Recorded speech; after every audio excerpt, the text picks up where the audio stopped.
Esta semana en Cuadriga, el factor Trump. ¿Cuán peligroso es el populismo? El resultado de las asambleas primarias en Estados Unidos revela la importancia de los candidatos extremistas, tanto de izquierda como de derecha. El conservador Ted Cruz tuvo un triunfo inesperado y Hillary Clinton apenas logró imponerse. Pero la retórica populista mantiene a Bernie Sanders y a Donald Trump firmes. ¿Se alejan los estadounidenses de la opción política de centro? ¿Y qué hay de común con los populistas europeos? Desde Berlín, Cuadriga, la tertulia internacional. Hoy con ustedes, Silvia Cabrera. Rompiendo todos los pronósticos, Donald Trump perdió en Iowa, la primera cita del largo proceso electoral que definirá a los candidatos a la Casa Blanca. El millonario, que ha revolucionado la política estadounidense con su retórica agresiva y xenófoba, fue derrotado por su rival, Ted Cruz. Del lado demócrata ganó Hillary Clinton, pero con un porcentaje muy ajustado. Bernie Sanders estuvo a punto de hacerle revivir la pesadilla de hace 8 años. El desenlace sigue en suspenso, pero una cosa podemos afirmar: el populismo no es un fenómeno solo de izquierdas ni de países periféricos. El factor Trump, ¿cuán peligroso es el populismo? De esto hablamos hoy con nuestros invitados. Amir Valle, periodista y escritor especializado en América Latina, ha trabajado como reportero en la radio, la televisión y la prensa escrita de su país, así como en diversos medios de comunicación en Argentina, Colombia, Estados Unidos, Francia y México. Amir dice que el populismo hoy regresa a muchas sociedades democráticas, contamina más cuando se lo vincula con nacionalismo. Martin Gack, doctor en filosofía, su campo de trabajo es la ética, la teoría y la práctica. Después de estudiar en Estados Unidos, se mudó a Berlín, donde colabora en periódicos, revistas y también en blogs. Martin opina que el populismo puede ser peligroso, pero no hay democracia sin populismo. Carlos Jesús González, periodista mexicano especializado en historia, estudió 2 posgrados en Barcelona y ha publicado más de 200 artículos para diversas revistas especializadas de México, España o Perú, abordando sobre todo temas culturales. Carlos dice que el populismo apela a conceptos que se creían fuera de las democracias del siglo XXI, como nacionalismo y exclusión. Bienvenidos a nuestro programa de hoy. Iowa ha dado el pistoletazo de salida a la carrera por la Casa Blanca. Ha dejado algunas incógnitas en todo este proceso, pero como decíamos, también muchas certezas. Una de ellas es que los candidatos que eran favoritos han perdido en Iowa. ¿Qué te parece a ti, Amir, lo que ha pasado en Iowa? ¿Qué lectura le puedes dar tú a esto? Mira, la primera lectura que tiene eso creo que es la que usualmente uno se enfrenta cuando ve unas elecciones en Estados Unidos. Ya tú lo decías, es un pistoletazo de salida a un proceso que es muy largo, muy complicado, con unas estructuras, digamos, bastante dispersas, que impiden que uno realmente pueda tener un foco central y decir, bueno, esta es la tendencia ganadora, va a ganar tal partido, puede ganar tal candidato. Estamos jugando que viene a ser como una especie de, vamos a tirar las cartas donde van a empezar a aparecer los primeros fenómenos que posteriormente todo ese entramado, digamos, de la propaganda y la formación política que corre paralelo a las elecciones va a ir encauzando, buscando, bueno, dónde hay que trabajar con el poder, dónde hay que trabajar con el pueblo, qué lobby hay que hacer para lograr que candidato X o Y llegue a estas elecciones. Repito, es un proceso bastante largo. Lamentablemente es un proceso en el cual, como tú dices, hay tendencias también que uno empieza a seguir de cerca, en este caso el populismo, pero también estamos hablando de que es una nación que por un lado lo conservador se ha impuesto mucho tiempo. Es decir, hay muchas cosas que tener. Está al lado también de que muchos de esos candidatos están, digamos, discutiéndose el famoso sector latino, que siempre es importante en Estados Unidos, el sector negro, que también es importante. Es decir, hay muchas cosas. Si gana, por ejemplo, lo que dice la gente, o sea, normalmente ante esta perspectiva, Hillary ha tenido una gran derrota, una terrible derrota. ¿Eso significa que no va a ganar las elecciones? No se puede decir todavía. Hablemos ahora del gran ganador de estas primarias en Iowa, que fue Ted Cruz. Carlos, Ted Cruz le ganó a Donald Trump. ¿Cómo puedes ver tú esta derrota de este hombre que se creía ya ganador desde el primer día que lanzó su candidatura? Pues es muy significativa porque sobre todo lo pone en un nivel terrenal a Trump. Trump ya se había creído a sí mismo el juego de que iba a ganar siempre, de que nunca iba a tener ninguna derrota, y esto le daba un frenazo, por más que ahora haya dicho que fue fraude lo de Cruz, etc. Y creo que eso es bastante significativo también desde el punto de vista del posible votante. También ve de alguna manera al ídolo un poco reducido, un poco minimizado, y eso me parece bueno desde el punto de vista democrático también, pero denota pues que no es alguien infalible. Martín. Tengo una lectura un poco diferente, creo. Primero que nada, o sea, Iowa y New Hampshire son significativos, son barómetros. Evidentemente no hay nadie que crea que las primarias o que una primaria en particular sea el anuncio de quién va a ser presidente, pero son barómetros sobre el proceso. Son barómetros sobre el proceso porque si uno entiende un poco la historia de estos estados y entiende la constitución demográfica de estos estados, uno entiende también que representan ciertos sectores de la población de forma transestatal. Digamos, de alguna manera, Iowa lo que muestra es cómo votaría en general el voto blanco conservador. Y una de las cosas que tiende a hacer Iowa, y lo hizo los últimos 16 años, fue elegir candidatos en las primarias que terminaron siendo los candidatos más extremos. Iowa eligió a Santorum y Iowa eligió a Huckabee. Y Huckabee, ambos de estas dos figuras, son figuras con un perfil muy parecido a la de Ted Cruz, que es un perfil extremadamente religioso, son integristas cristianos, con una posición que casi se superpone, digamos, con las formas más extremas de fundamentalismo. Estos fueron personas que ganaron en Iowa, tanto Santorum como Huckabee, pero en los primeros y segundas instancias de las primarias desaparecieron. Entonces, una de las cosas que uno puede decir al ver a Cruz en Iowa es Iowa puede ser el final de Cruz. Lo más significativo de Iowa, a mi parecer, fue, número uno, como se dijo, efectivamente fue desastroso para Hillary lo que pasó en Iowa, porque lo que muestra es que incluso en un estado muy conservador, Bernie Sanders puede conseguir suficiente base para ir contra alguien que es parte del status quo del Partido Demócrata. Y por supuesto que lo otro que es muy importante es el tercer puesto de Rubio, porque Rubio es también un candidato del Partido Republicano del status quo. Es parte de la realeza del partido. ¿Comienzan los republicanos a darse cuenta lo desaconsejable que es la candidatura de Trump?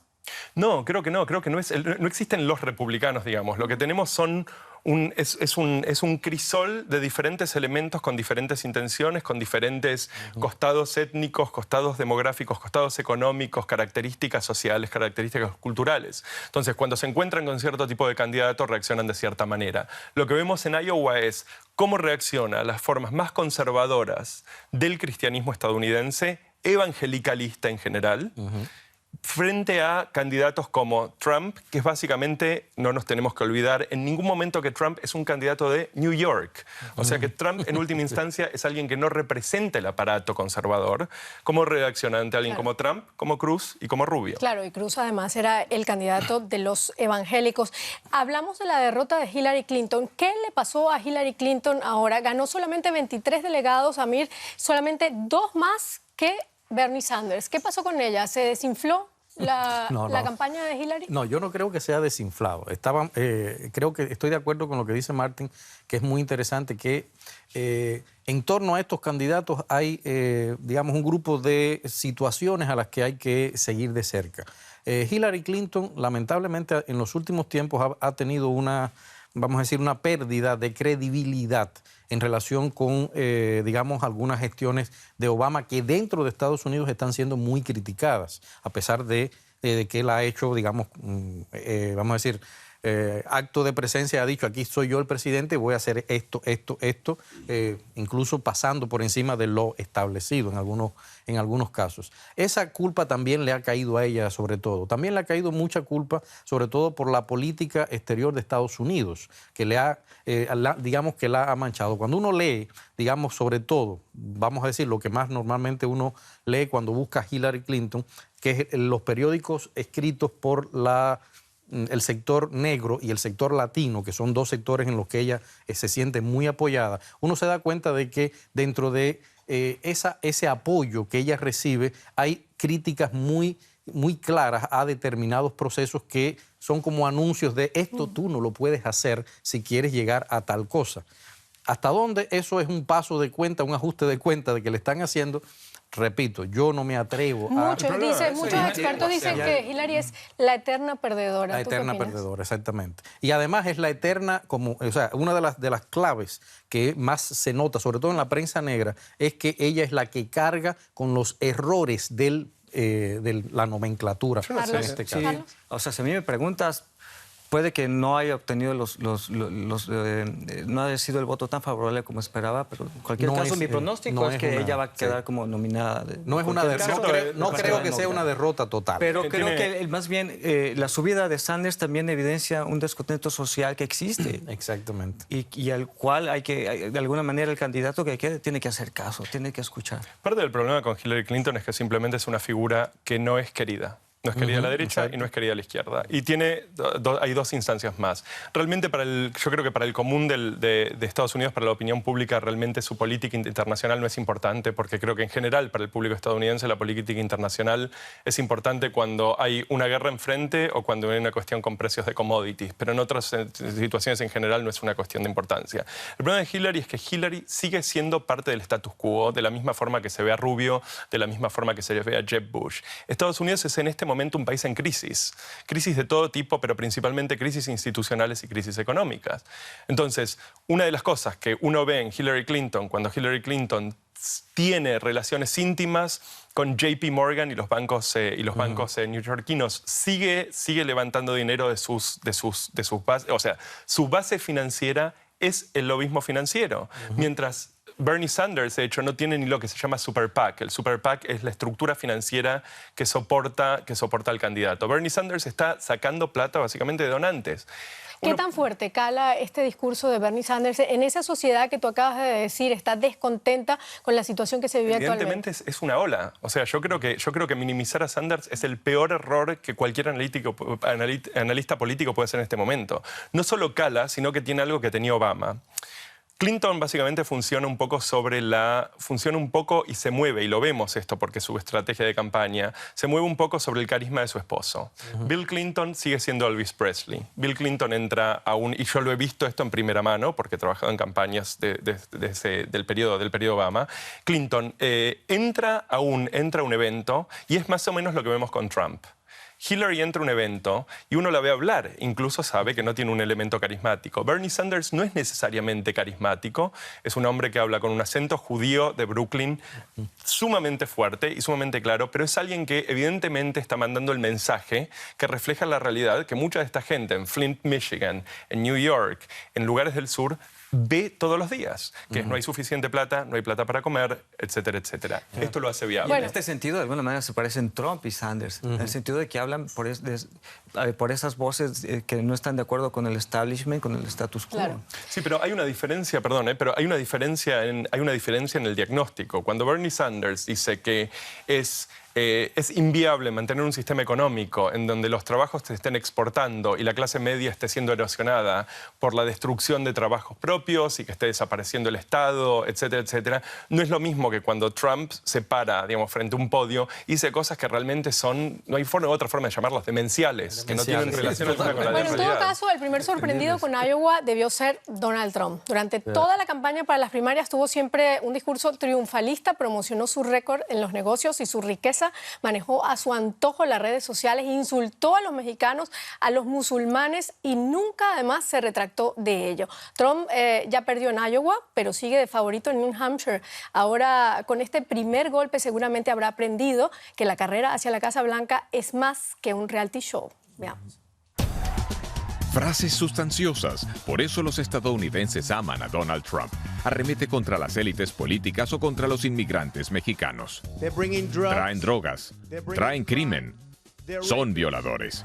La estrategia electoral de Trump, polarizar. Por ejemplo, clases bajas contra las altas. Odio el establishment y tampoco quiero su dinero, pues ellos no me controlan. Yo hago lo que es correcto para ustedes. Sin embargo, Trump mismo pertenece al establishment. Sus votantes le perdonan eso y más. Podría disparar a alguien en la Quinta Avenida de Nueva York y no perdería votantes. Es increíble. ¿Cuánto tiempo más podrá seguir sumando puntos Donald Trump con este discurso?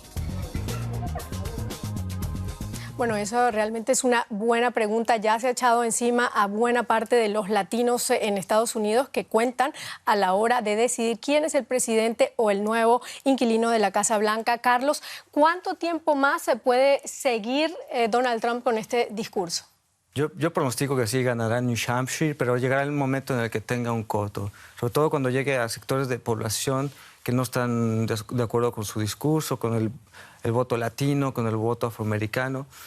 Pero de momento sí me parece imparable, sobre todo porque es cierto sector de la población, la que es de republicanos con menos educación, los que están a favor de portar armas y demás, lo ven como uno de ellos, ¿me entiendes? O sea, lo ven por lo menos que no es parte del status quo y por tanto, como no es parte del status quo y no debe dinero, está pagando él mismo su campaña, entonces va a responder por nuestros intereses. Claro, ¿tú crees que este mensaje de Donald Trump, este discurso, se llegue a cumplir en caso de llegar a la Casa Blanca o solamente es una bola de humo para ganar electores? Yo creo que no. O sea, en este sentido yo veo a Ted Cruz como un republicano por convicción, absolutamente. Nació republicano, está como tachado como Harry Potter en la frente. Y de alguna manera a Donald Trump lo veo como un republicano por convicción, porque de momento le conviene, que luego puede cambiar un poco su discurso, como de alguna manera lo hizo Arnold Schwarzenegger, también otro culto de la personalidad en California, que empezó muy de derechas y tuvo cierta oposición, muchas críticas y se fue girando al centro. Trump puede hacer eso perfectamente. Sí, Martín, tú que has seguido muy de cerca todo el proceso de elecciones en Estados Unidos, ¿de dónde viene Donald Trump? No, Donald Trump no viene del establishment, o sea, a pesar de lo que dice el informe, no solo no viene del establishment, sino que no tiene relación con lo que son, digamos, lo que son la aristocracia del Partido Republicano. Donald Trump, con todas sus esposas, realmente perdí la cuenta de cuántas, han sido siempre muy cercanos a los Clinton, han sido siempre donantes del Partido Demócrata y por eso, de hecho, entre tantas de las cosas que se dicen es que Trump puede ser un candidato manchuriano, lo que llamamos un caballo de Troya del Partido Demócrata. ¿Cómo logró posicionarse como candidato de los republicanos, como uno de ellos? Lo que tiene Trump es que se agarra a una herencia dentro del Partido Republicano que empieza con Bush hijo, y que tiene el momento realmente de quiebre, donde el Partido Republicano pasa de ser un proyecto político que está, digamos, comprometido con ciertas bases ideológicas y ciertas posiciones políticas, pasa a ser básicamente el partido de Sarah Palin. Y en el momento que Sarah Palin es invitada a ser vicepresidenta o a candidatearse como vicepresidenta, el Partido Republicano básicamente le vende su alma al diablo, en el sentido de que están totalmente dispuestos o reconocen en realidad, más que estar dispuestos, que su base está siendo erosionada y que lo que necesitan es votantes. Y no importa cuáles sean esos votantes, quieren votantes. Entonces, Sarah Palin es alguien que de alguna manera asfaltó el camino para Trump, pero si al día de hoy uno mira el discurso de Trump, es muy, muy cercano al discurso de Palin. Es completamente inverosímil, es completamente incongruente y prácticamente es un poco como la persona que uno se encuentra en un bar que llega a un punto de borrachera que está dispuesto a decir cualquier cosa con tal de llevarse a la chica. Y es un poco lo que nos encontramos con Trump, ¿no es cierto? Dice cualquier cosa. Y efectivamente, como tenemos un electorado cuya posición es cualquier cosa salvo como lo llaman Obama, negro musulmán comunista, que dentro del imaginario republicano eso es algo que es posible. Entonces, bueno, Trump o cualquier otro. Yo creo que esa es parte del... ¿Quiénes son los electores de Donald Trump? ¿A quién le llega este mensaje de Donald Trump? Mira, la sociedad norteamericana es una sociedad, primero, muy conservadora en un caso, pero sobre todo hay una vieja leyenda, vamos a decir así, negra, en torno a la formación de lo que hay detrás del Partido Republicano y del Partido Demócrata en los dos, que es ese poderoso caballero que es Don Dinero. O sea, básicamente en el caso tanto de Sarah Palin como de Trump, hay muchos intereses también económicos que están detrás buscando cosas que las nuevas propuestas que en algunos casos Obama ni siquiera ha podido hacer en algunos planos económicos, planos de la seguridad social, la salud, etcétera, etcétera, les quitaban un peso muy fuerte a la economía en ese tiempo. Ese es un sector que uno no debe olvidar, está detrás de todo eso. Pero lo que dice Marta a mí me parece muy interesante, es decir, ellos durante un tiempo estuvieron bastante centralizados en una política, digamos, totalmente centrada en lo ideológico, pero después ya se han convertido más que nada en una especie de equipo propagandista buscando esos votos que ha perdido. Igual es importante tener en cuenta que uno puede agarrar todo el espectro político de Estados Unidos o sea, probablemente desde Sanders hasta lo más extremo, que probablemente sea Cruz. Y puede poner todo eso en la derecha europea. Exactamente. O sea, todo, demócratas y republicanos, todo eso acaba en la derecha europea. Exacto. Bueno, eso es lo que explica justamente estos, vamos a decir, estos vaivenes de estos personajes que en algún lado están codeándose con la supuesta izquierda y de pronto, en este caso en el Partido Demócrata, y de pronto dan estos bandazos hacia un lado del otro y sencillamente no tienen una base totalmente ideológica. Por lo mismo yo no estaría tan preocupado realmente por Donald Trump. En realidad no creo que acabe siendo el nominado. ¿Tú crees que es un proyecto político sin futuro? Yo creo que sí. O sea, yo creo que al final se sustenta con tan poco. Es que realmente la palabra, la palabra la dijo Martin, eso es demencial. Cuando uno los oye, uno se da cuenta de que no hay realmente una estructura lógica, ni siquiera de cara a la realidad norteamericana, a los sectores norteamericanos, a la economía. Es decir, no hay nada que uno pueda... Vale la pena subrayar que hay en este momento dos teorías dando vueltas sobre Trump. Una de las dos teorías es que Trump es, que es en realidad la que creo que es el caso, que es que Trump es inelegible. En las generales.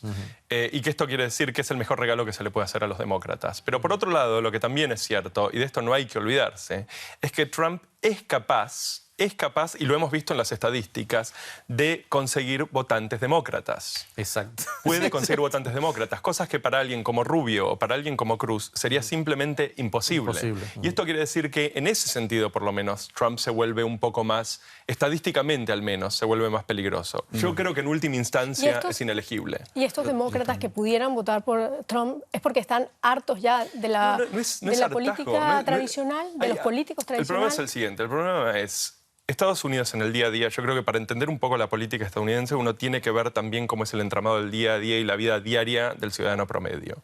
En un lugar como Flint, Michigan, hace 3 semanas se declaró una alerta por la contaminación de agua. La contaminación de agua en Flint, Michigan es peor, es el tipo de cosas que vemos en lugares ahora como Brasil. Esto pasó bajo la guardia de un gobernador republicano. Entonces, la persona que tiene hijos ahí, la persona que tiene trabajo, la persona que depende de esto y que ve que el aparato político es completamente corrupto, que no hay ningún tipo de soluciones, que están totalmente aislados del sistema político federal, porque de hecho lo que pasa en Michigan en alguna medida tiene que ver con eso. Entonces, lo que busca es soluciones y mínimamente promesas, algunas más factibles que la otra. Evidentemente, cuando se encuentran como alguien como Bernie Sanders, lo que escuchan, o cuando se encuentran a alguien como Trump, o cuando se encuentran con alguien como Palin, que lo que hace es sistemáticamente quejarse del aparato político. Entonces, bueno, piensan mínimamente, no es el establishment. Y además que una posibilidad. Estados Unidos es una sociedad absolutamente emocional. Por lo menos en esta primera etapa de las votaciones, creo que se ha guiado sobre todo por el estómago. Quizá en algún momento... No sé si estoy de acuerdo con eso. Y no solamente, no creo que solamente sea en esa etapa. Disparan emociones. Sino, por ejemplo, si se da, lo normal en esta primera etapa es esa campaña dirigida a lo más, digamos, lo más esencial. Pero recuérdense que después viene la otra parte de la campaña donde ya empiezan a trabajar el voto cubano, el voto negro. Empiezan a hacer ese tipo de cosas y ahí es donde empieza a cambiar y uno a ver realmente dónde está la veleta, para dónde puede ir. ¿Qué va a pasar con la política de Obama en cuanto a los inmigrantes, el Obamacare, por ejemplo? ¿Qué va a pasar con todo eso de llegar un republicano como Ted Cruz o Donald Trump a la Casa Blanca? Bueno, le estás haciendo la pregunta a un cubano y yo te diría también, ¿qué pasaría si llega un republicano a la Casa Blanca en relación con todo lo que se ha avanzado en relación con a Cuba también, por supuesto. Por ejemplo. O sea, esa pregunta es la que todo el mundo se está haciendo realmente. ¿Por qué? Porque hay algunas cosas que un nuevo inquilino, jefe de la Casa Blanca puede cambiar, pero hay otras que no.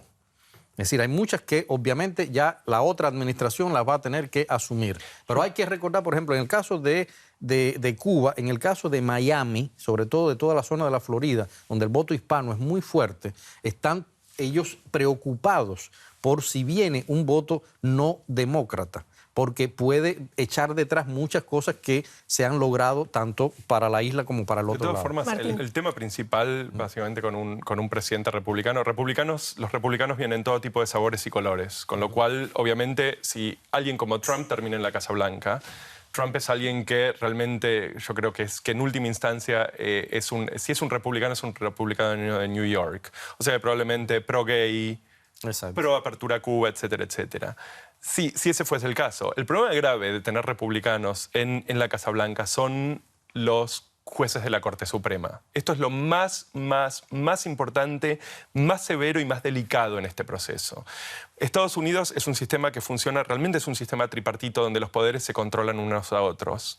Pero en última instancia, la legalidad o la constitucionalidad de las leyes recae siempre sobre la Corte Suprema. La Corte Suprema en este momento está dividida exactamente al medio. Esto quiere decir que si el próximo presidente fuese republicano, lo que podríamos ver, por ejemplo, sería una reversión, podríamos efectivamente ver una reversión a través de la Corte Suprema de matrimonios gay. Podríamos ver una reversión de Obamacare, que acaba de ser defendido. Podríamos ver una reversión del derecho al aborto. Y una de las cosas que hay que tener en cuenta cuando hablamos de gente como Cruz y de Rubio, que lo acaba de decir, es que para Rubio y Cruz abiertamente se paran en foros públicos y dicen que Estados Unidos es un país que debe ser regido por la Biblia y no por la Constitución. ¿Te da más miedo Ted Cruz y Marco Rubio que Donald Trump? No, muchísimo más miedo. O sea, Ted Cruz, me gusta llamarlos Crubio. Crubio es realmente una pesadilla, digamos, en el sentido de que especialmente Cruz tiene una posición ferozmente fundamentalista. De hecho, este grupo religioso se llama, al quien pertenece el padre, que es un grupo evangelicalista, es un grupo que se llama, la sociología lo llaman dominacionismo. La idea es la inserción del aparato religioso, obviamente son laicos, o sea, no son curas, o sea, es la inserción de este aparato religioso dentro del Estado, a todos los niveles, nivel de gobierno, nivel de burocracias y nivel de operación pública. Y la idea es la promoción de la palabra de Cristo a nivel público.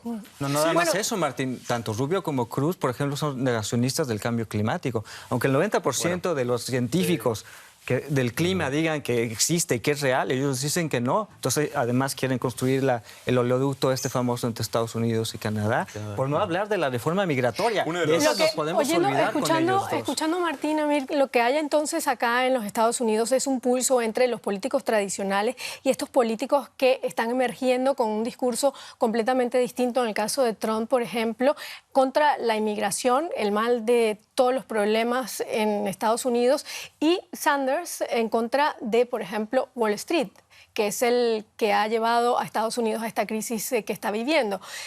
¿Cómo ves tú este pulso entre los dos, entre estos dos bandos? ¿Quién podría ganar acá? Cuando uno mira esto que está sucediendo y que nosotros ahora lo hemos tratado de desmenuzar aquí, yo sigo diciendo que un próximo triunfo puede ser normalmente un triunfo demócrata. O sea, a pesar de que todo el mundo está, digamos, diciendo, bueno, después de lo que ha hecho Obama se impondrá un triunfo republicano, yo sigo diciendo que es demócrata y que lo va a hacer al estilo, lamentablemente, de una Hillary Clinton. La verdad es que yo no escucho ni republicanos que digan que el próximo presidente va a ser republicano, pero por ahí estamos leyendo cosas. Para empezar, porque ningún republicano va a obtener el 40% del voto latino. Del voto latino, eso está exactamente. Dado por hecho. Es decir, lo que uno tiene que pensar es justamente lo que significó para los republicanos esta postura que viene teniendo justamente Trump desde hace tiempo y todo lo que le ha quitado en poder al triunfo republicano. Bueno, además en alguna medida Trump lo que hace es hacer política haciendo lo que en ciencias políticas se llaman contar narices, ¿no? Contar narices es, estoy dándote el discurso a vos. ¿Odias a los inmigrantes? Yo odio a los inmigrantes también. ¿A vos te gusta el color rojo? Me gusta el color rojo. Bueno, lo cierto es que es un hecho en Estados Unidos. El populismo ha irrumpido en la escena política estadounidense de la mano de Donald Trump, quien ha traído a su causa a una gran parte de hombres blancos viejos enojados con las dirigencias políticas tradicionales. Sus ideas no son muy distintas a las de movimientos populistas de extrema derecha de aquí, de Europa, y eso lo acabamos de decir. El foco de su discurso es el presunto daño que la migración indocumentada ha hecho a su país. Veamos. El primer ministro húngaro Viktor Orbán agita los ánimos contra los inmigrantes. Construyó una cerca y está convencido, la inmigración ilegal está ligada al terrorismo. La presidenta del partido ultraderechista Alternativa para Alemania, Frauke Petry, dijo que si los refugiados traspasan las fronteras ilegalmente, se debería hacer uso de las armas. Y Marine Le Pen, líder del partido de extrema derecha Frente Nacional, ve a la Unión Europea como un imperio impotente que saqueó a Francia. Su receta, acabar con el euro y regresar a la nación. Algo que une a los populistas de Europa y a Trump es su admiración hacia Vladimir Putin. El presidente ruso toma el papel de hombre fuerte y promete que Rusia volverá a ser grande. Cada vez llegan más populistas al poder en Europa. ¿Le toca ahora a los Estados Unidos? Bueno, el populismo, ese monstruo que al que todos tenemos, no es nuevo en Estados Unidos, Martín. Ya el país salió ileso de las oleadas populistas de los años 30, también de Perot, que fue el candidato ultraconservador en el 92 y también en el 96. ¿Por qué ahora se prenden las alarmas en Estados Unidos? ¿Cuál es el peligro? Yo creo que Estados Unidos tiene una tradición populista muy larga, desde 1800, de hecho desde 1700, 1860 había un partido antimasónico. Estados Unidos está construido sobre la francomasonería y de todas formas lograron generar, digamos, suficiente miedo a los masones para armar un partido. O sea, yo creo que no hay nada nuevo acá, no solo Perot, no sé, McCarthy. Digamos, no hay nada nuevo. No está del todo claro de todas formas. Yo creo que tenemos que tener cuidado cuando hablamos de populismo. El populismo se tiende a usar simplemente como un término peyorativo, como un término de abuso, y me parece que es un poco injusto. Digamos, todos los procesos políticos dentro de una democracia son procesos que de alguna manera son procesos populistas. El populismo realmente no tiene identidad ideológica. El populismo básicamente se habla de un tipo de registro político. Y bueno, evidentemente yo creo que lo que uno en general ve en el populismo, por lo menos desde una posición académica, y especialmente si uno está muy comprometido, y yo definitivamente lo estoy, con ideas kantianas, ideas del iluminismo, definitivamente lo que uno ve es que hay una tendencia a reducir los temas a cosas que son fácilmente digeribles, generalmente cuestiones que son muy técnicas o muy complejas, son fácilmente destiladas a cuestiones morales, y bueno, y no hay cosa más fácil analíticamente que estar indignado. Exacto. Este es el problema del populismo. Bueno, no solamente eso, también es un discurso antagónico, ¿no? Que busca dividir a la población entre los buenos y los malos. Siempre los malos, por ejemplo, son los neoliberales, los capitalistas, y nosotros los buenos los que vamos a luchar por la población. El populismo de derecha, el populismo neoliberal, digamos, Latinoamérica tiene todo un siglo para hablar de populismo de derecha, donde básicamente el otro, pero otra vez, el otro era el de izquierda, pero el otro es una parte esencial del proceso político. O sea, en Alemania, yo creo que en Europa en general tenemos la suerte de vivir dentro de un contexto político en donde la política del consenso, o la política, por lo menos la política de la coalición, es viable. Uno de los problemas es que justamente cuando yo tengo la idea de que la política es un juego de todo o nada, y que lo que estamos tratando de hacer es básicamente llegar a un estado final, que va a ser el estado definitivo de la historia. Obviamente, y ahí es donde llega el peligro del populismo. Amir, ¿tú qué opinas? Hay algo que yo creo que sí es necesario tener en cuenta entre la diferencia entre estos populismos en Latinoamérica, en Estados Unidos y en Europa, que me parece muy interesante. Martin dice una cosa que es muy, muy cierta. Tanto el término populismo como el término nacionalismo suele entenderse en muchos casos por su lado malo. Es decir, hay que tener en cuenta que son dos tendencias que... Bueno, y sobre todo en América Latina, que no nos ha llevado. Ahora, ¿qué sucede? Y vamos a ver una diferencia muy clara. ¿Por qué en América Latina se impuso el populismo, este llamado populismo de derecha? O sea, hay que recordar que lo que usualmente suele entenderse como populismo peyorativamente, es esa conjunción de un Estado que se ampara en una ideología tal y utiliza el nacionalismo como vamos a decir, como una fuerza propagandística y movilizadora para determinados derechos. O sea, eso es lo que usualmente tenemos que entender como populismo. peyorativamente hablando. ¿Qué sucede? Que uno no puede olvidar que el populismo apela al nacionalismo. Y en América Latina... Pero el populismo de izquierda no apela al nacionalismo. De hecho, el populismo de izquierda es un populismo que es transnacional. A eso voy justamente. ¿Por qué en América Latina esa primera etapa populista que llega hasta 1954 no puede apelar a ese esquema? ¿Por qué? Porque recuérdense que los quechuas, los incas, los aymaras no eran etnias, eran naciones. Yo no sé, y era muy difícil. Que alguien como Arbenz o Arévalo... por ejemplo, y era muy difícil lograr eso a no ser que fuera con una bota. O sea, ese es el gran problema. Y por eso no se logró eso. O sea, Enrique Dussel, cuando hace toda su teoría completa sobre el nacionalismo y el populismo latinoamericano, habla justamente de ese factor que no se podía tener, no se puede olvidar. No es lo mismo lo que sucedía acá. Acá estamos hablando de Germania, estamos hablando de Galia, estamos hablando de Britania. Bueno, yo creo que además el concepto de populismo estamos hablando de otra cosa. Ahora, permiso. Ahora, lo otro interesante. A partir del triunfo de la Revolución Cubana, se vuelve el populismo un discurso totalmente distinto, donde sí ya empieza a ubicarse, a tratar de nacionalizar a todo el mundo en ese enemigo que lamentablemente tenía el precedente de que Estados Unidos se había metido en América Latina y había acabado. Vamos a volver a nuestro tema, que es el populismo en Estados Unidos, porque el populismo, como acabo de decir, es un concepto demasiado extenso. Aquí podemos tener un programa entero solamente para hablar de populismo y de América Latina más. Pero de en todas este maneras, sentido, un momento, de todas maneras, lo que quiero ir es centrarme en el populismo de Estados Unidos y cómo se parece este populismo de derecha de Donald Trump a los populismos que estamos viendo hoy acá en Europa. Bueno, no solamente de Donald Trump, yo de verdad incluiría a Ted Cruz y a Marco Rubio en este contexto, porque ambos, o sea, lo dicen en sus mensajes, uno de los primeros pasos es cerrar fronteras, cosa que hemos visto también acá en Europa, ¿no? Tanto Trump como Rubio como Cruz, lo primero que quieren hacer es militarizar la frontera. Y en ese sentido es algo que, por ejemplo, hace poco la AfD, que es el partido de derecha de Alemania, dijo que pues, si había que llegar con las armas para repeler a los refugiados, pues había que hacerlo, ¿no? Martín, diferencias y similitudes entre estos dos populismos. Hay todo tipo de diferencias, evidentemente. O sea, Estados Unidos tiene inmigrantes, es el país que recibe más inmigrantes del mundo, pero no tiene ninguna frontera.